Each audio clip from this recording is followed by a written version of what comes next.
बहुत प्रतिभाएं उत्तर प्रदेश में हैं, लेकिन संसाधनों की कमी, सही प्लेटफॉर्म ना मिलना, कहीं न कहीं पीछे तो सरकार किस तरह के प्रयास करी संसाधन मुहैया कराता। शाहजहांपुर में माननीय वित्त मंत्री आदरणीय सुरेश खन्ना जी के आमंत्रण पर मुझे यहाँ आने का अवसर मिला।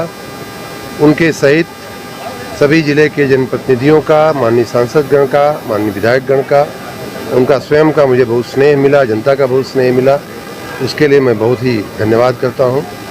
माननीय खन्ना जी के इनिशिएटिव से, जैसा कि मुझे समझ में आया है, आज 27वां एक कार्यक्रम है जिसमें शाहजहांपुर के रत्नों को सम्मानित किया जाता है।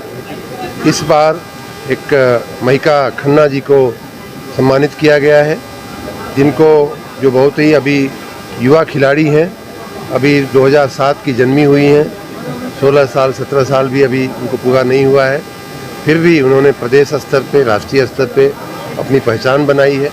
मैं उनके उज्जवल भविष्य की कामना करता हूं और इस प्रकार के रत्नों को सम्मानित करने की जो परंपरा माननीय खन्ना जी ने डाली है, उसके लिए मैं उनको बहुत ही साधुवाद देता हूं, बहुत बहुत अभिनंदन करता हूं।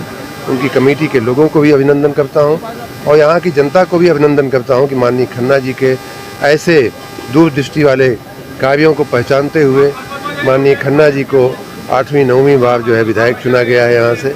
मुझे आकर के यहाँ बहुत अच्छा लगा और साथ ही आज अटल जी का की जयंती की पूर्व संध्या भी है, तो उस अवसर पर भी इस अटल जी के नाम पर बने हुए सभागार में उनकी स्मृति में ये कार्यक्रम हुआ, वो भी एक बहुत अच्छा कार्यक्रम हुआ। मैं आज फिर से माननीय अटल जी को अपनी पूरी विनम्र श्रद्धांजलि देता हूँ।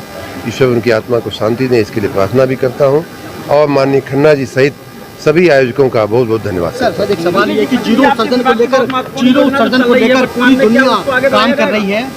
आपका मंत्रालय बहुत महत्वपूर्ण मंत्रालय नगर विकास है, तो आपके नगर विकास मंत्रालय का जीरो उत्सर्जन को लेकर पूरे उत्तर प्रदेश में क्या भूमिका रहने वाली है? जीरो उत्सर्जन अगर आप ऊर्जा की दृष्टि से पूछ रहे हैं, कार्बन की दृष्टि से पूछ रहे हैं, तो हमारा नेट जीरो का लक्ष्य है जो माननीय प्रधानमंत्री जी ने पूरे देश को 2047 तक का दिया हुआ है। उसमें हम लोग उत्तर प्रदेश में रिन्यूएबल एनर्जी के मार्फत एनर्जी का मिक्स बढ़ाने का, सोलर एनर्जी का, बायोफ्यूल का, इन सब की हमारी पिछली साल पॉलिसी हम लेकर के आए थे। 1 साल हो गया उस पॉलिसी को आए हुए और उसके तहत हमारा हज़ारों करोड़ रुपए का, लाखों करोड़ रुपए का बल्कि इन्वेस्टमेंट हुआ है और इस समय लगभग 7000 मेगावाट सोलर एनर्जी पैदा करने की हम लोग पाइपलाइन में हैं। हमारी योजनाएं धरातल पे उतर रही हैं, साथ ही बायोफ्यूल की बहुत सारी योजनाएं धरातल पे उतर रही हैं। हमने रूफटॉप सोलर का भी इंतजाम करके रखा है, लोगों को हम उसकी सहायता दे रहे हैं, सब्सिडी दे रहे हैं। लगभग 300 मेगावाट से ऊपर रूफटॉप सोलर भी हमारा लग चुका है। किसानों को के पंपों को हम सोलराइज करने की दिशा में आगे बढ़ रहे हैं और साथ में जो सौर ऊर्जा उत्पादित होती है दिन में, शायद कई बार ऐसा होता है कि दिन में उसकी खपत नहीं हो पाती है, तो उसका स्टोरेज कहाँ किया जाए, उसके लिए पंप स्टोरेज के प्रोजेक्ट्स को भी हमने मंजूरी दिया है। लगभग 12000 मेगावाट की पंप स्टोरेज की प्रोजेक्ट भी हमारे यहाँ लग रही हैं।